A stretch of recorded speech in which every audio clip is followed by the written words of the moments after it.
आप जानते हैं अब्राहम ने क्यों अपनी जिंदगी में मिरेकल्स देखे? अपने 90 साल की बूढ़ी वाइफ को उसने बेटा होते हुए देखा। बाइबल कहती वो अमीर इंसान था, खुदा ने उसको आशीषित किया था और सब कुछ अब्राहम के पास था। और बड़े बड़े राजा जब लड़ने के लिए जाते थे तो अब्राहम से पंगा नहीं लेते थे। अब्राहम एक ऐसा व्यक्ति था जिसे परमेश्वर ने कहा था, अगर कोई तुझे श्रापित करे कि मर जा तू, डूब जा तू, वो मरेगा और वो डूब जाएगा, तू नहीं होगा। जो तुझे आशीषित करेगा मैं उसे ब्लेस करूंगा, और जो तुझे श्राप देगा मैं उसे कोस दूंगा और श्रापित कर दूंगा। ऐसा वंश था अब्राहम। पर बाइबल क्या कहती अब्राहम, फिर से उस वचन को पढ़ेंगे, कहता उस स्थिर रहने वाले नगर की बाट जोता था जिसका रचने वाला और बनाने वाला क्या कौन था? कौन सा नगर था वो? स्वर्गीय यरूशलेम। स्वर्ग जिसका रचने वाला और बनाने वाला कौन है?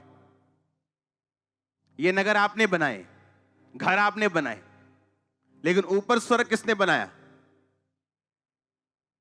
बाइबल कहती जब 90 साल की उसकी पत्नी को उसने देखा तो उसको यह विश्वास हो गया था कि अब मेरे इस पत्नी के बच्चा नहीं होगा। पर बाइबल कहती तभी भी अब्राहम परमेश्वर से हटा नहीं। उसे यकीन हो गया कि अब मेरे नहीं होगा, पर मैं क्या करूं, और कोई परमेश्वर है नहीं, मैं अपना स्वर्ग थोड़ी मिस कर दूंगा इन बच्चों के और आशीषों के चक्कर में। तो बाइबल कहती उसका ध्यान स्वर्गीय यरूशलेम की हो गया की और हो गया। कहता वो अब उस स्थिर रहने वाले नगर की बाट जोता था जिसका रचने वाला और बनाने वाला कौन है? परमेश्वर। यानी जब एक विश्वासी अपने उद्धार को प्रथम स्थान पे रख लेगा कि हां मेरी हीलिंग नहीं हो रही, अब क्या दो ही हल हैं, या तो मैं एक बाबा बड़ा सियाना है ओदे को चला जावा, तो या मैं स्वर्ग की ओर देखूं कि मैं स्वर्ग तो जा रहा हूं कि नहीं जा रहा हूं? जा रहा हूं। अगर मेरा ध्यान उस स्वर्गीय नगर की ओर है, स्वर्ग की ओर है, तो बाइबल कहती है मैं अपने दुनिया के ट्रबल्स की परवाह नहीं करूंगा। और जब ये परमेश्वर देख लेगा कि इसका ध्यान अपने साल्वेशन मेंटेन करने की तरफ है, वो आपको वो सब कुछ देगा जो आपको चाहिए। डॉक्टर्स के पास जाना बुरी बात नहीं, डॉक्टर के पास जाना आपकी साल्वेशन खत्म नहीं करता, क्योंकि डॉक्टर्स परमेश्वर ने खड़े किए।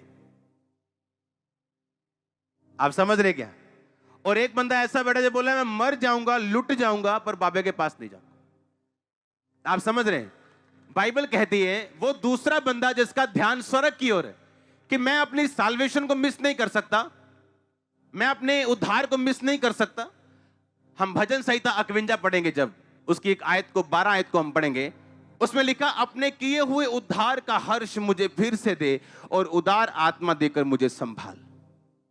क्योंकि बाइबल कहती उद्धार का एक हर्ष होता है, सेव होने का, स्वर्ग जाने का एक आनंद होता है आपके अंदर। और अगर आपके अंदर वो असली आनंद है कि आप स्वर्ग जा रहे हो, तो इस दुनिया की मुश्किलें, बीमारियां, ट्रबल्स आपको खत्म नहीं कर सकती। आप उन पे ओवरकम करोगे, पैर रखोगे, मसल के बाहर आओगे। आप समझ रहे मेरी बात को? उसने कहा मेरे अपने किए हुए उद्धार का हर्ष मुझे फिर से दे, क्योंकि वो अपना हर्ष गंवा चुका था जब उसने बेतशेबा के साथ पाप किया था। दाऊद भी उद्धार का मतलब जानता था, अब्राहम भी जानता था कि मुझे स्वर्ग की ओर देखना है। इसका मतलब अगर एक विश्वासी इस बात को समझ ले कि बड़े बड़े गोत्र प्रकाशित वाक्य में उनका नाम नहीं मिलता, तो सोच लो आपको और मुझको अपने उद्धार को कितना मेंटेन करने की जरूरत है। बाइबल कहती शैतान को अवसर मत दो। थोड़ा सा भी गलत देखोगे तो वो आगे पहुंचता पहुंचता आपको कहीं तक कहीं ले जाएगा। उसको पहले स्टेप पे खत्म करो। और लिखा जब तुम अपने उद्धार में बने रहोगे तो परमेश्वर जब देखेगा कि ये उद्धार में बना हुआ, इसे और किसी चीज से मतलब नहीं, तो बाइबल कहती परमेश्वर आपको वो सब कुछ देगा जिसका वायदा किया गया।